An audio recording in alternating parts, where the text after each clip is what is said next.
এই কি করছিস? ঠিক আছে, নোট করে নিলাম।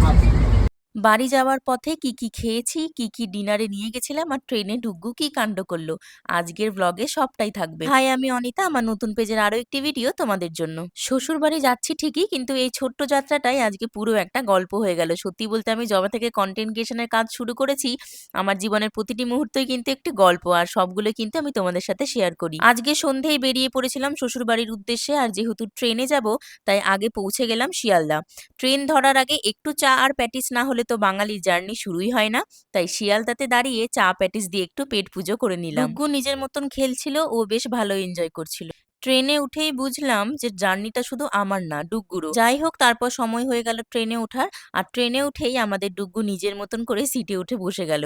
ওকে দেখে মাঝে মাঝে মনে হয় ওর কাছে ট্রেন জার্নি মানে একটা নতুন অ্যাডভেঞ্চার।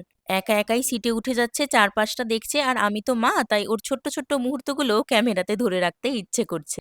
এখন ওকে নিয়ে কোথাও বেরোলে একটা জিনিস বুঝেছি, ওকে সামলানোর থেকে ওর পিছনে ক্যামেরা নিয়ে দৌড়ানোটা অনেক বেশি ইজি। তারপর আমি নিয়েছিলাম কিছু স্ন্যাক্স, এখানে কোল্ড কফি, আমি যেখানে যাই এই জিনিসটা অবশ্যই খাই। আর বাইরে থেকে খাবার না নিয়ে আমি বাড়ি থেকেই আমাদের জন্য চাউমিন বানিয়ে নিয়ে এসেছিলাম, আমার আর ওর বাবার জন্য আলাদা করে, আর ডুগুর জন্য বানিয়ে নিয়েছিলাম ডালিয়া। কারণ বাচ্চা নিয়ে বাইরে বেরোলে নিজের খাবার চিন্তার আগে মাথায় আসে বাচ্চাটা কি খাবে। মায়েদের বোধ হয় এটা একটা চিন্তা কোনোদিনও শেষ হয় না। দেখা হচ্ছে নেক্সট ব্লগে। ওকে, বাই।